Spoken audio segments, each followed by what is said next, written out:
Hello everyone, welcome back to YouTube channel. दोस्तों, आज इस वीडियो में जानेंगे कि जन्माष्टमी पर लड्डू गोपाल जी की पूजा कैसे करनी चाहिए, इस दिन व्रत कैसे करनी चाहिए, सुबह से लेकर के 12 बजे रात तक की दिनचर्या क्या होती है और लड्डू गोपाल जी का जन्म कैसे कराना चाहिए। संपूर्ण जानकारी आज मैं आपके साथ इस वीडियो में शेयर करने वाली हूँ।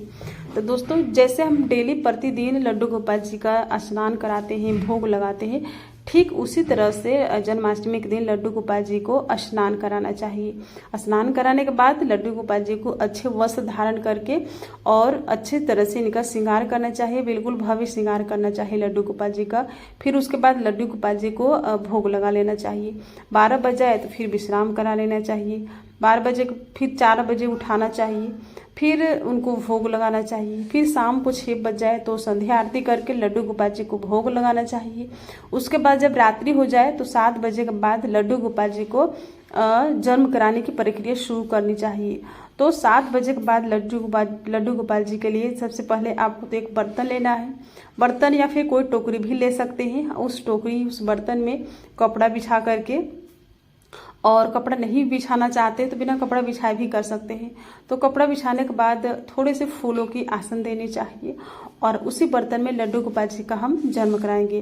तो जन्म कराने के लिए जो क्या करते हैं कि लड्डू गोपाल जी को जो वस्त्र होते हैं और भूषण होते हैं, उनके जो श्रृंगार होते हैं, उसे सबसे पहले तो हटा लेना चाहिए।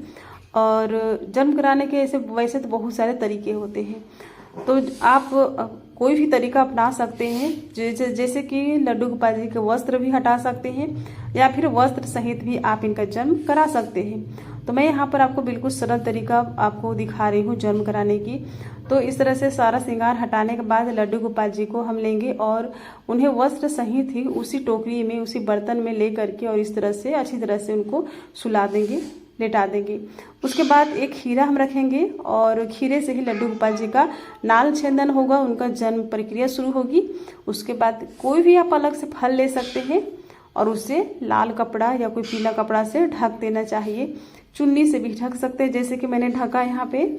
और उसके बाद ऊपर से थोड़े थोड़े फूल रख देने चाहिए और इसे छूना बिल्कुल भी नहीं चाहिए, आपको छूना बिल्कुल भी नहीं है। शाम को 7 बजे से आपको ये प्रक्रिया शुरू करनी है और 7 बजे के बाद से लेकर के रात के जब 12 बज कर के 1-2 मिनट हो जाए, क्योंकि किसी की घड़ी आगे पीछे होती है, तो 2-4-5 मिनट हो जाए।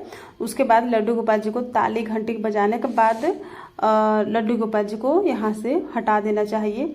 और जैसे कि लड्डू गोपाल जी का जब जन्म होता है तो हम नाल छेदन करते हैं और खीरा से नाल छेदन किया जाता है। तो सबसे पहले तो हम लड्डू गोपाल जी को इस बर्तन से, इस टोकरी से उठा देंगे, क्योंकि लड्डू गोपाल जी का जन्म हो चुका है और ये जन्म रात के 12 बजे के बाद कराना चाहिए। तो 12 बज करके 1-2-4-5 मिनट हो जाए उसके बाद ही कराना चाहिए। और जैसे कि मैंने आपको बताया कि नाल छेदन किया जाता है जब जन्म होता है, तो माँ को बच्चे से अलग करने के लिए नाल को काटा जाता है कैंची से। तो हम लड्डू गोपाल जी का नाल छेदन करेंगे, मगर हम कैंची चाकू का इस्तेमाल नहीं करेंगे। तो खीरा के जो आगे की जो डंठल होती है, तो इसमें डंठल नहीं है, तो आप डंठल में ले लीजिएगा। डंठल नहीं भी मिलते हैं तो कोई बात नहीं, आप इस तरह के भी नॉर्मल खीरा ले करके, कोई भी सिक्का, चांदी का सिक्का या नॉर्मल सिक्का ले करके और इस तरह से नाल छेदन करना चाहिए, मतलब कि काट देना चाहिए। आगे की जो भाग होती है खीरा की, इस तरह से जब हम काट देते हैं तो ये नाल छेदन की प्रक्रिया शुरू होती है। इसे नाल छेदन कहा जाता है। एक बच्चे को उसके माँ से हम अलग कर देते हैं और उसके बाद ये जो आगे की डंठल वाली जो भाग है, इसे फेंकना नहीं चाहिए उधर उधर। इसे किसी पेड़ के नीचे दबा देना चाहिए या किसी भी पौधे के गमले में दबा देना चाहिए, या जहाँ कहीं भी शुद्ध मिट्टी हो वहाँ पर इसे दबा देना चाहिए, मतलब इधर उधर फेंकना नहीं चाहिए।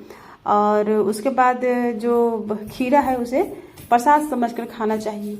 उसके बाद लड्डू गोपाल जी को 12 बजे के बाद पंचामृत अभिषेक करना चाहिए। तो लड्डू गोपाल जी का 12 बजे के बाद पंचामृत अभिषेक जरूर करना चाहिए जन्माष्टमी पर।